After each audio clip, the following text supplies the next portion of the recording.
Friends, நம்ம இந்த வீடியோவில் பார்க்க போகிறது என்னென்னு பார்த்தீங்கன்னா, டிஎன்யூஎஸ்ஆர்பி எஸ்ஐ எக்ஸாமோட சைக்காலஜி கொஷின் தான். கிட்டத்தட்ட ஒரு 80 கேள்விகள் வரைக்கும் இது பார்த்துருக்கோம்.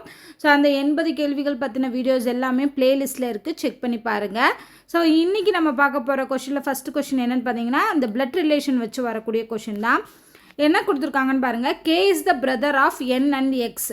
அதாவது என் அண்ட் எக்ஸ் இருக்காங்க, இவங்க 2 பேரோட பிரதர் அப்படின்னா இவங்க எல்லோரும் ஒரே ஜென்ரேஷன், ஓகேவா? So siblings. இவங்களோட பிரதர் வந்து கே. அப்போ கே வந்து என்னன்னு சொல்லிட்டாங்க, ஆண் அப்படின்னு சொல்லிட்டாங்க. ஸோ அப்போ இவரை மேலுன்னு நம்ம செக் பண்ணிடலாம், அவரோட ஜெண்டரை வந்து குறிச்சிடலாம்.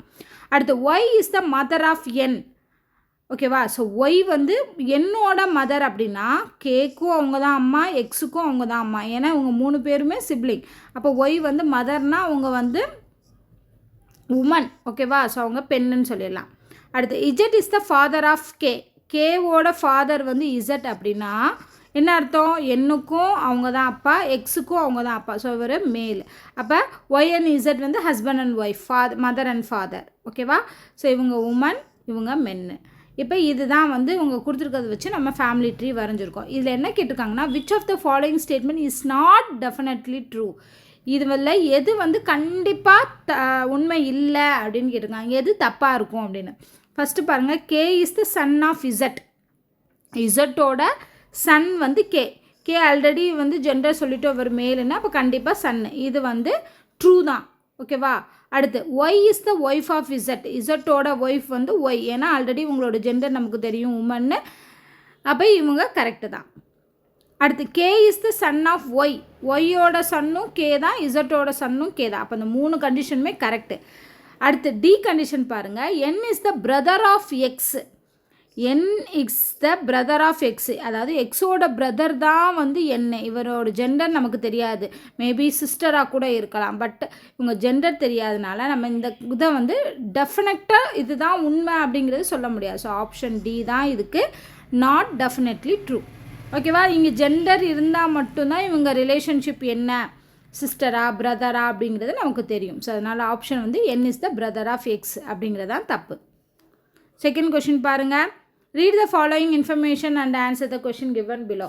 இதுவும் வந்து ரிலேஷன்ஷிப் வச்சு தான் கொடுத்துருக்காங்க. A is the father of C. சியோட ஃபாதர் தான் வந்து ஏ. அப்போ இவர் யார்? மேல், இவர் வந்து ஆண். அடுத்து but see is not his son. நல்லா ஞாபகம் வச்சுக்கோங்க, C is not his son அப்படின்னா என்ன அர்த்தம்? இவரோட சன்னு வந்து சி இல்லை அப்படின்னா அப்போ டாக்டராக இருப்பாங்க. அப்போ இவங்களோட ஜெண்டர் வந்து உமன். உடனே மகன் இல்லைன்னா வேறு மாதிரி வேறு ரிலேஷன்ஷிப் வராது. பையன் இல்லைன்னா கண்டிப்பாக அவங்க பொண்ணாக தான் இருப்பாங்க. அப்போ இது உமன், இவர் மென். இது கண்டுபிடிச்சாச்சு. அடுத்து E is the daughter of C. சியோட டாட்டர் வந்து இ. இது அடுத்த ஜென்ரேஷன் வராங்க. ஸோ டாட்டர்னால கண்டிப்பாக இவங்க உமன், ஓகேவா? அடுத்து F is the spouse of A. ஏவோட ஸ்பவுஸ்னால் என்ன? துணைவி.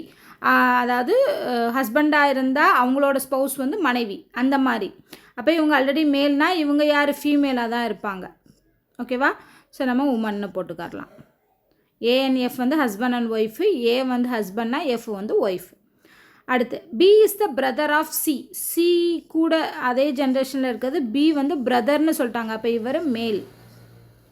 D is the son of B. பியோட சன்னு வந்து டி. அப்போ இந்த இவரும் மேல், மேன், ஓகேவா?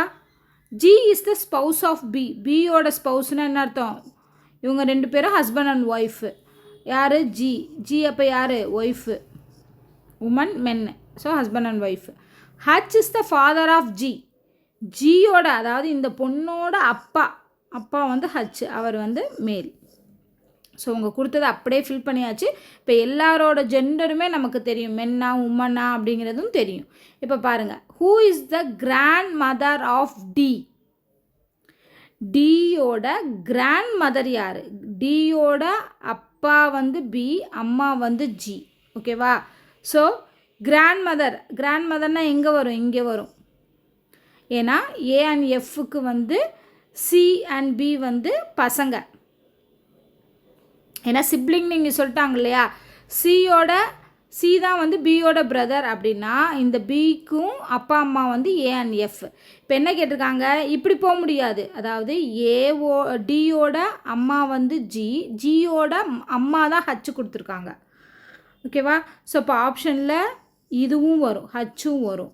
இது அப்பா வழி போனோம்னா டியோட அப்பா வந்து பியோட அம்மா வந்து யார், எஃப். ஓகேவா? ஸோ அப்போ ஆன்சர் வந்து எஃப். இது வந்து மேல். அப்போ இது கிராண்ட் ஃபாதர் வருவார் ஹச்சு, கிராண்ட் மதர் தான் கேட்டிருக்காங்க. ஸோ இதுக்குரிய ஆன்சர் வந்து எஃப். ஓகேவா? உங்களுக்கு புரியுதா? ஸோ 2 சைடும் செக் பண்ணணும். இந்த சைடு வந்து மேல் இருக்குது, கிராண்ட் ஃபாதர் தான் வருவாங்க. அம்மா வழி போனால் கிராண்ட் ஃபாதர் வருவாங்க, அப்பா வழி போகும்போது நமக்கு யார் கிடச்சிருக்காங்க, கிராண்ட் மதர் கிடைக்கிறாங்க. அப்போ டியோட கிராண்ட் மதர் யாருன்னு கேட்டாங்கன்னா எஃப். Answer F. டக்குன்னு நம்ம போட்டுறக்கூடாது ஹச்சுன்னு, சம்டைம்ஸ் நமக்கு கன்ஃபியூஸ் ஆகும். ஹச்சு வந்து ஆண், அதனால் அவர் வந்து கிராண்ட் ஃபாதர் கேட்டாங்கன்னா ஹச் போடலாம், ஹச்சும் போடலாம். ஃபாதருக்கு கிராண்ட் ஃபாதருக்கு வந்து ஏவும் வரும். நெக்ஸ்ட் கொஷின் பாருங்கள். இதே ஃபேமிலி ட்ரீ வச்சு who is the son of F, எஃப்போட சன்னு யாருன்னு கேட்டிருக்காங்க. எஃப்க்கு 2 பசங்க, ஒன்று வந்து சி, இன்னொன்று வந்து பி. ஆனால் சி வந்து பொண்ணு, பி தான் பையன். ஸோ இதுக்கு who is the son of F வந்து பி. ஆன்சர் இதுக்கு பி. ஓகேவா?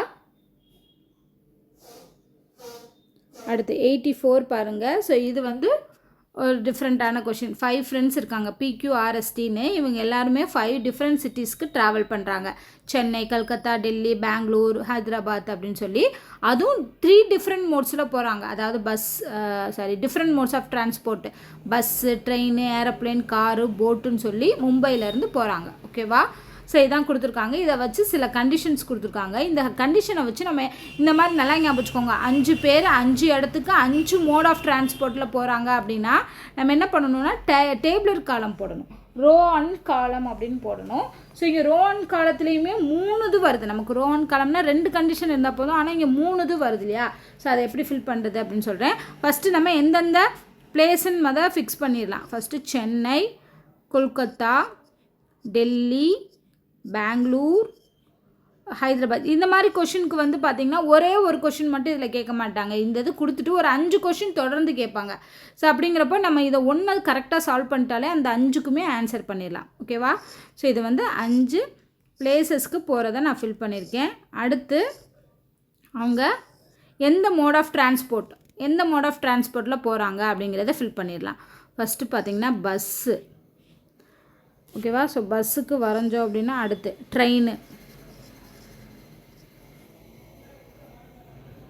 ட்ரெயினுக்கு வரைஞ்சிக்கோங்க. அடுத்து பிளேனில் போகிறாங்க, அதையும் போட்டாச்சு. அடுத்து காரு,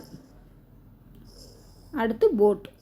ஓகேவா? ஸோ இப்போ இந்த PQRSTயை நம்ம என்ன பண்ணோம்னா பாக்ஸுக்குள்ளே ஃபில் பண்ண போகிறோம். ஃபஸ்ட்டு கண்டிஷன் பாருங்கள். The person who travel to Delhi did not travel by boat. So டெல்லிக்கு போகிறவங்க போட்டில் போக மாட்டாங்க. ஸோ அப்போ டெல்லிக்கும் போட்டுக்கும் இடையில வருது பார்த்திங்களா, அதை நம்ம இன்ட்டு பண்ணிடலாம். ஓகேவா? அது யாருன்னு நமக்கு தெரியாது, பட் இதை மட்டும் நம்ம இன்ட்டு பண்ணிடலாம். கண்டிப்பாக இது வரவே வராது. டெல்லிக்கும் போட்டுக்கும் சம்மந்தம் கிடையாது. அடுத்து R went to Bangalore by car. அப்போ 6 வர்றோம், பெங்களூர் கார் எடுத்துக்கோங்க. பெங்களூர் இங்கே இருக்குது, கார் இங்கே இருக்குது. அப்போ இந்த இடத்துல யார் வருவா, 6 வச்சிடலாம். அப்போது பெங்களூர் கார் போயாச்சு. அப்போ காரில் வந்து வேறு யாருமே போக மாட்டாங்க, ஏன்னா ஒவ்வொருத்தரும் ஒவ்வொரு மோடு. அப்போ நான் காரை ஃபுல்லாக கிராஸ் பண்ணிடலாமா? பெங்களூருக்கு காரில் போகிறதுனால காரோட டிரான்ஸ்போர்ட் வேறு யாரும் போக மாட்டாங்க, 6 மட்டும்தான் போவார். ஸோ மற்றெல்லாம் நான் கிராஸ் பண்ணிட்டேன். அடுத்து Q went to Kolkata by aeroplane. கொல்கத்தாவுக்கும் ஏரோப்ளேனுக்கும் யார் போகிறா, Q. ஸோ இப்போ இங்கே நான் Q போட்டுறேன். அகெயின் தான் மற்ற ஏரோப்ளேன் மோடு யாருக்கும் கிடையாது, ஏன்னா Q ஆல்ரெடி ஃபிக்ஸ் ஆயிடுச்சு. ஓகே, நெக்ஸ்ட்டு அடுத்து S travel by boat whereas T travel by train. S வந்து போட்டுக்கு போகுது, எஸ் வந்து போட்டு, T வந்து ட்ரெயின். இது இருக்கட்டும், இது நம்ம ஃபில் பண்ண முடியாது, ஏன்னா அவங்க எந்த ஊருக்கு போகிறாங்கன்னு தெரிஞ்சால் தான் பண்ண முடியும். Mumbai is not connected by bus to Delhi and Chennai. அதாவது பஸ்ஸு போகிறது வந்து டெல்லிக்கும் சென்னைக்கும் கிடையாது. பஸ் மோடில் டெல்லியையும் சென்னையும் கிராஸ் பண்ணிடுங்க. ஓகேவா? ஸோ இப்போ ஆல்ரெடி வந்து க்யூ வந்து ஏரோப்ளேனில் போகுது அப்படின்னா மற்ற எந்த ஒரு டிரான்ஸ்போர்ட்டும் இங்கே இருக்காது. ஸோ ரோவ்லையும் கிராஸ் பண்ணிடலாம், காலம்லையும் கிராஸ் பண்ணலாம். அதே மாதிரி தான் ஆருக்கும் ரோவ்லையும் கிராஸ் பண்ணிடுவோம், இதுலேயும் கிராஸ் பண்ணிடலாம். இப்போ மிச்சம் இருக்கிறது பார்க்கலாம். இங்கே இந்த ஒன்றே ஒன்று இருக்குது பார்த்தீங்களா? அப்போ என்ன அர்த்தம்? டெல்லி வந்து ட்ரெயினில் தான் போய் ஆகணும். ஓகேவா? ஆல்ரெடி டீ தான் ட்ரெயினில் போகும்னு சொல்லிட்டாங்க. அப்போ இந்த இடத்துல யார் வருவா? டீ வருவா. ஸோ டீ வந்துச்சுன்னா மிச்சம் எந்த மற்ற அந்த ரோ ஃபுல்லாக காலம் ஃபுல்லாக வேறு யாரும் வர மாட்டாங்க. அதை கிராஸ் பண்ணிடலாம். ஓகேவா? அடுத்து வேறு ஏதாவது இங்கே ஒன்று போட்டு. சென்னை வந்து போட்டில் போகுது. ஆல்ரெடி போட்டில் யார் போவான்னு ஃபிக்ஸ் பண்ணியிருக்கோம், எஸ்ஸு தான் போகும்னு சொல்லியிருக்கோம். அப்போ அதுதான் எஸ்ஸு. அப்போ சென்னைக்கும் போட்டுக்கும் வரப்போ எஸ்ஸு வந்துடும், மற்றதெல்லாம் கிராஸ் பண்ணிடலாம். ஸோ மிச்சம் இருக்கிறது ஒன்றே ஒன்று தான். மிச்சம் இருக்கிறது எந்தது? பி. ஸோ அப்போ பியை தூக்கி ஹைதராபாத் டு பஸ்ஸுக்கு ஃபிக்ஸ் பண்ணிடலாம். ஓகேவா? ஸோ அவ்வளோதான், நம்ம எல்லாத்தையும் ஃபிக்ஸ் பண்ணியாச்சு. இதை ரவுண்ட் பண்ணிக்கோங்க. இதெல்லாம் வந்து அந்தந்த மோடில் போகக்கூடியவங்க 5 பேர். ஸோ இதை நம்ம கரெக்டாக பண்ணிட்டாலே அடுத்தடுத்து எவ்வளோ கொஷின் கேட்டாலும் ஆன்சர் பண்ணிடலாம். இப்போ கொஷினுக்கு வாங்க. Which of the following combination of person and mode is not correct அப்படின்னு கேட்டிருக்காங்க. எது வந்து தப்பாக அதில் இருக்குது? பி வந்து பஸ்ஸுன்னு சொல்லியிருக்காங்க, அது கரெக்டு. அடுத்து Q வந்து ஏரோப்ளேன், எஸ், இதுவும் கரெக்டு. ஆர் வந்து கார்னு சொல்லியிருக்காங்க, இதுவும் கரெக்டு. டி வந்து ஏரோப்ளேன் சொல்லியிருக்காங்க, தப்பு, ட்ரெயின். ஸோ அப்போ இதுதான் தப்பு, இதுதான் ஆப்ஷன். ஓகேவா? அடுத்து which of the combination of place and mode is not correct? டெல்லிக்கும் பஸ்ஸு, டெல்லிக்கு பார்த்தீங்கன்னா ட்ரெயின். அப்போ இதுதான் தப்பு. ஸோ இதுதான் வரும். ஏன்னா டெல்லி வந்து ட்ரெயினில் போகுது, டி வந்து ட்ரெயினில் போகுது. மற்றெல்லாம் செக் பண்ணிடலாமா? கொல்கத்தா வந்து aeroplane correct. Bangalore car, Bangalore எங்கே? பெங்களூர் வந்து காரு கரெக்டு. சென்னை வந்து போட்டு, மற்றதெல்லாம் கரெக்டாக. இப்போ தப்பானது வந்து டெல்லி பஸ். அடுத்து the person travelling to Delhi went by which of the following mode? So டெல்லிக்கு போகிறவங்க எதில் போவாங்க அப்படின்னு கேட்டிருக்காங்க. ட்ரெயினில் போவாங்க, பட் அந்த ஆப்ஷன் கொடுக்கல. பட் ஆன்சர் இதுக்கு வந்து ட்ரெயின் தான். ஓகேவா? ஸோ இந்த மாதிரி தான் வந்து கொஷின் கேட்பாங்க. ஸோ இந்த ஒரு டேபிளர் காலம் நம்ம ஃபில் பண்ணிட்டோம்னா ஆன்சர் வந்து கரெக்ட் பண்ணிடலாம். ஸோ ஃபைனல் கொஷின் பாருங்கள். ஸோ இது வந்து ஒரு சீட்டிங் அரேஞ்ச்மெண்ட்டு. ABCDEFGன்னு சொல்லி 7 பேர் இவங்க வந்து ஒரு வாலில் உட்காந்துருக்காங்க. எல்லாருமே ஈஸ்ட் ஃபேஸிங்கில் இருக்காங்க. ஈஸ்ட் ஃபேஸிங்னா இதுதான் ஈஸ்ட் ஃபேஸிங். ஸோ இந்த டைரக்ஷனில் திரும்பி உட்காந்துருக்காங்க. C is on the immediate right of D. So D போட்டோம்னா இப்போ இது இப்படி ஏரோ மார்க் இருந்துச்சுன்னா மேலே லெஃப்ட்டு, கீழே வந்து ரைட்டு. அப்போ டியோட இமீடியட் ரைட்னா என்ன அர்த்தம்? இதுக்கு அடுத்த ஆப்லேயே சி இருக்குது. அப்போ டிஎன்சி பக்கத்தில் வரும். ஓகேவா? B is at an extreme end and has E as his neighbour. B வந்து எக்ஸ்ட்ரீம் எண்டில் இருக்குது. எக்ஸ்ட்ரீம் எண்டுனா ஒன்று இந்த எண்டில் இருக்கலாம், இல்லாட்டி இந்த எண்டில் இருக்கலாம், நமக்கு தெரியாது. ஸோ ஆனால் பி எந்த எக்ஸ்ட்ரீம் எண்டில் இருக்கோ அதோட நெய்பராக இ இருக்கும். ஒன்று பிஇன்னு இருக்கும், இல்லாட்டி இபின்னு இருக்கும். கீழே இருந்துச்சுன்னா, அதாவது இங்கே இருந்துச்சுன்னா இபின்னு வரும், மேலே இருந்துச்சுன்னா பிஇன்னு வரும். பட் அது எப்படி நம்ம எங்கே போடுறதுன்னு சொல்ல முடியாது. ஸோ நெக்ஸ்ட் கண்டிஷனுக்கு போகிறோம். G is between E and F. அப்போ நம்ம என்ன பண்ணணும்? ஏன்னா ஈயை வச்சு ஒரு கனெக்ஷன் கொடுத்துருக்காங்க. அப்போ நான் என்ன பண்ணுறேன்னா, இந்த டிசி தனியாக இருக்கட்டும். ஓகேவா? டிசி இருக்கட்டும். ஆனால் இந்த பி அண்ட் இயை வச்சு 2 கண்டிஷன் நம்மளால் ஃபார்ம் பண்ண முடியும். ஸோ நான் இந்த டிசியை எடுத்துடலாம். டிசி ஆக்சுவலாக டி வந்தால் அது கீழே தான் சி வரும், அந்த கண்டிஷன் இருக்கட்டும். இப்போ இது இருக்கு இல்லையா, இதை வச்சு நான் பி மேலே இருந்துச்சுன்னா இப்படி ஒரு கண்டிஷன் வரும், அதே இது பி கீழே இருந்துச்சுன்னா இப்படி ஒரு கண்டிஷன் வரும். 2 கண்டிஷனுக்கு நான் செக் பண்ணுறேன். ஏன்னா இப்படி 2 பாசிபிலிட்டிலையுமே செக் பண்ணி தான் ஆகணும். G is between E and F. இப்போ இக்கும் எஃப்க்கும் நடுவில் ஜி இருக்கும் இங்கே வந்தால். அதே இது இங்கே போட்டோம்னா எஃப் இங்கே நடுவில் ஜி வரும், இந்த மாதிரி வரும். அடுத்து D is sitting 3rd from the south end. Already எல்லோரும் ஈஸ்ட் ஃபேஸிங்கில் இருக்காங்க, சவுத் எண்டுனா கீழே. ஸோ இதிலேருந்து 3rd டி இருக்குது.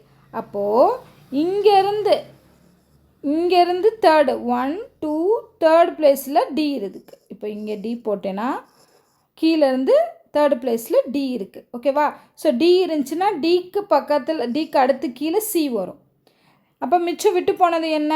ஏ. ஸோ ஏவை தூக்கி கடைசியில் போட்டுடலாம். இந்த கண்டிஷனில் நான் டிஏ ஃபிக்ஸ் பண்ண முடியாது. ஏன்னா சவுத் எண்டிலேருந்து ஆல்ரெடி ஜி உட்காந்துருக்கு. இந்த கண்டிஷன் படி போட்டால் ஜி உட்காந்துருக்கு, அப்போ டி போட முடியாது. அப்போ இந்த கண்டிஷன் வராது. அப்போ இதுதான் கரெக்டான ஆர்டர். BEGFDCA இந்த ஆர்டரில் தான் ஈஸ்ட் ஃபேஸிங்கில் உட்காந்துருக்காங்க. ஓகேவா? ஸோ இப்போ கொஷினுக்கு போகலாம். Who is sitting third from the south end? South எண்டிலிருந்து தேர்டு யார் இருக்கா? டி தான் இருக்கு. So answer D. ஆனால் கொஷின் வந்து இங்கிலீஷில் கொடுத்தபடி டி வரும். ஈனுடைய வலதுபுறத்தில் யார் அமர்ந்துள்ளார் அப்படின்னு கேட்டிருக்காங்க. ஸோ ஈயுடைய வலதுபுறத்தில் யார் அமர்ந்திருக்காங்க? ஈக்கு வலதுபுறத்தில் இருக்கக்கூடியவங்க ஜி. ஸோ தமிழ் கொஷின் படி பார்த்தா ஜி வரும். ஆனால் ஆன்சர் இதுக்கு டி தான். ஏன்னா வந்து இங்கிலீஷ் கொஷின் தான் நம்ம செக் பண்ணணும். அந்த which of the following pairs of people are sitting at the extreme end? Extreme எண்டில் இருக்கக்கூடிய பேர் ஒன்று இந்த எண்டு பார்த்தோம்னா ஏ அண்ட் சி வரும். இந்த எண்டு பார்த்தோம்னா பி அண்ட் இ வரும். சரி அப்படி கேட்கல. Pairs of people are sitting at the extreme end. Extreme எண்டில் இருக்கக்கூடிய பேர் யாருன்னு கேட்குறாங்க. ஸோ ஒரு எண்டில் ஏ இருக்கும், ஒரு எண்டில் பி இருக்கும், இன்னொரு எண்டில். அப்போ இந்த பேர் தான் வரும். ஏ அண்ட் பி தான் ஆன்சர். இரு முனைகளிலும் அமர்ந்துள்ள இருவர் யார் அப்படின்னு தமிழில் பார்க்கும்போது ஏ அண்ட் பி. ஓகேவா? அடுத்து immediately between which of the following pairs of people is sitting D? So டிக்கு immediately between which of the following pairs of people is sitting D. எதற்கிடையில் டி அமைந்துள்ளது? ஸோ டி வந்து யாருக்கு இடையில் அமைஞ்சிருக்கு? எஃப்க்கும் சிக்கும் இடையில் அமைஞ்சிருக்கு. So F and G, F and C. So C and F. அடுத்து கடைசி கொஷின். அமர்ந்திருக்கும் இடத்தை கண்டறிய 1 முதல் 4 வரை எந்த நிபந்தனை தேவைப்படாது அப்படின்னு கேட்டிருக்காங்க. கண்டிப்பாக எல்லா கண்டிஷனும் வேணும். எல்லா கண்டிஷனும் இருந்தால் மட்டும்தான் நம்ம இந்த ஆர்டரவே கண்டுபிடிக்க முடியும், இல்லாட்டி கண்டுபிடிக்க முடியாது. ஸோ அதனால் all conditions R required. Okay, so அவ்வளோதான். இதோட வந்து 5 கேள்விகள் பார்த்தாச்சு. 5மே டிஃப்ரெண்ட்டான டைப்ஸு. ஸோ இதே மாதிரி சைக்காலஜியில் உள்ள எல்லா கொஷினுமே சால்வ் பண்ணலாம். ஸோ இந்த வீடியோ உங்களுக்கு பிடிச்சிருந்தா லைக் பண்ணுங்கள், ஷேர் பண்ணுங்கள், மறக்காமல் நம்ம சேனலை சப்ஸ்கிரைப் பண்ணுங்கள். நன்றி.